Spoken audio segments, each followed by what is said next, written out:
Hi, I'm Deborah, and for my assignment, I interviewed two Chinese or Vietnamese. Well, they're from China. They own a restaurant where I usually go eat, and I decided to interview them to ask them about their culture, their background, and their intercultural experience here in the United States. First of all, I'm from Mississippi, so you might not understand my dialect. But the question I asked, I first interviewed, her name was Donga. I may not pronounce it right. And it was kind of difficult to understand and communicate with her because the translation of my words and what she received, she couldn't really understand them in so many ways, in so many words. She had a hard time understanding things that I was trying to relate, like importance and values and culture. Those words didn't really relate to her, but she answered the best she could. And I asked her, one of the questions I asked was, what are the most important values of your culture? And her answer was her country.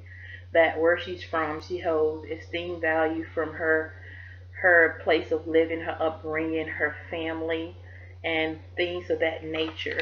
And they both, they're from China. Um, their religion is Buddhist. They're Buddhist, Buddhism, their religion, and their beliefs are from their religion. And one of the things that was difficult to understand the language, but some things we do share nonverbal is like if we just speak hey. She said that's kind of similar to where they are and it relates the same message.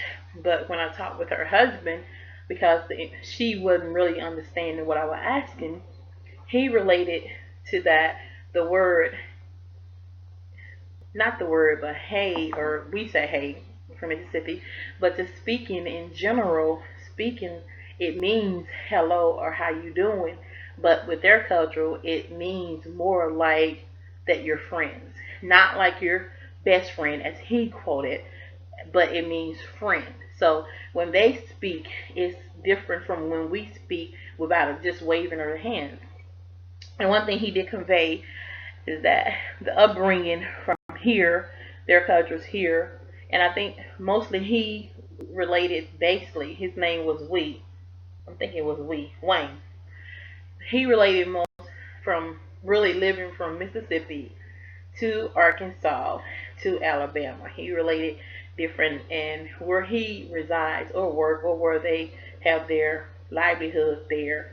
It's kind of pottish and the neighborhood is kind of bad. So he have experienced a lot of disappointing things as far as like mistreatment, and he experienced that most he feels that Americans are not friendly and they're not, embracing to people from different culture. And he has even gave, example of when he speaks to certain people, they turn their head and they put their nose in the air. They don't want to be friendly. So that was one of his mistreatment that he experienced as being from another culture in another country.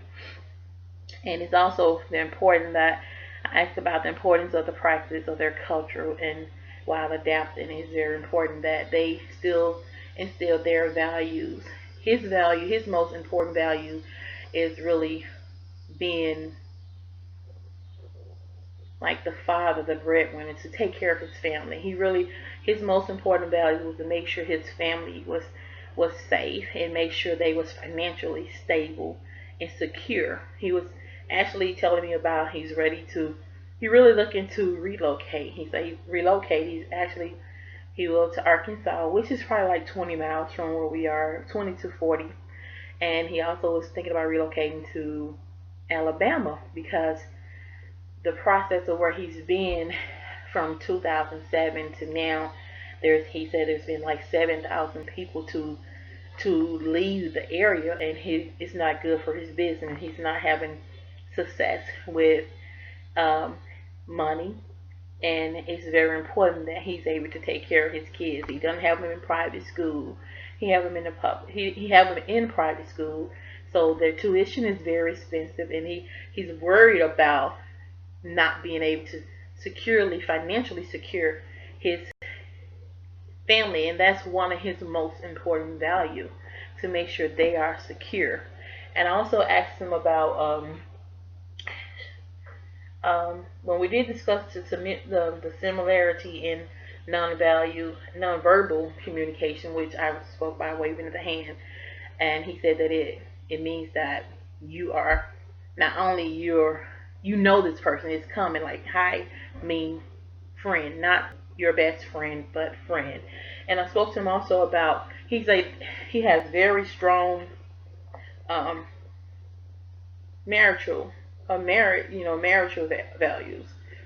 I have spoke to him before previously about things like that. I'm gonna get back to that. But one thing I want to say is that I also spoke to him about his children, and like upbringing them from the youth is very important, to make sure they have that their culture instilled in them, so they can grow up with the same value.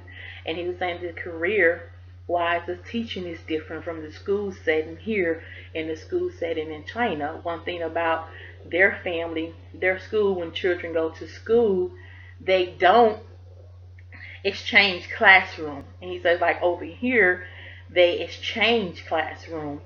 But he's like in China the teacher actually come to the class. If they're going to be taught English or Spanish, or not Spanish but any course, math, whatever they teach over their computer, the kids doesn't move from one setting to the other. Actually, the teacher does the moving. The kids are still in the same seat or in the same environment or in the same setting. But over here is children always have to relocate. He really didn't understand that meaning of the aspect of education. And another thing, like I said, I've talked to him plenty of time because I go there for lunch. Buffet anyway. um, and one thing I did talk to him about marital values and interracial dating. Do they date outside their race?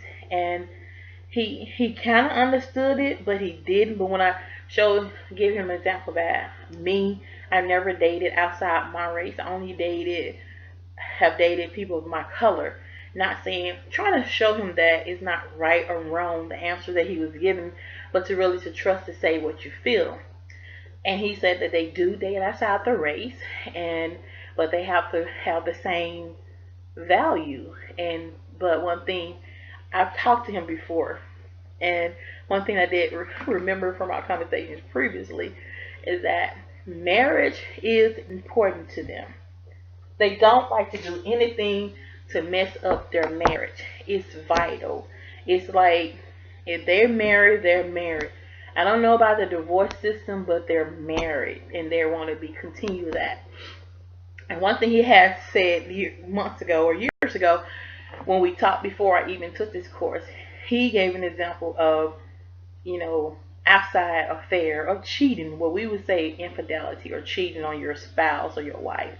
And he gave the example that when he's here, he don't have girlfriend, or he does not interact with other women because they cause trouble. That's what he said.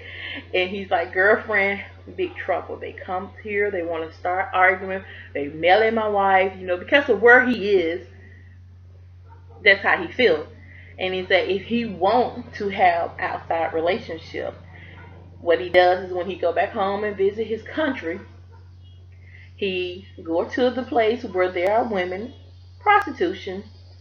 He pay for his satisfaction. It's out of his system. He come back, and by that way, there's no trouble. There's not no interaction to really just mess up their marriage, or anybody calling home, causing confusion, or any outside children and things like that. He thinks that children should be they're raised different here than they are there. One thing he did say that from where he is, that children mostly, when they see them, they come out any kind of way. He believed that kids from their culture, kids are supposed to be clean whenever they're outside, and whenever they are going out, like to restaurant, to dinner, or wherever they go, they should be clean. They should not be looking any kind of way. So they take pride in their appearance also, and that's another thing. And I think that's pretty much all I have for Mr. and Mrs. One. They own a restaurant there, and they have great food, and they're really nice people.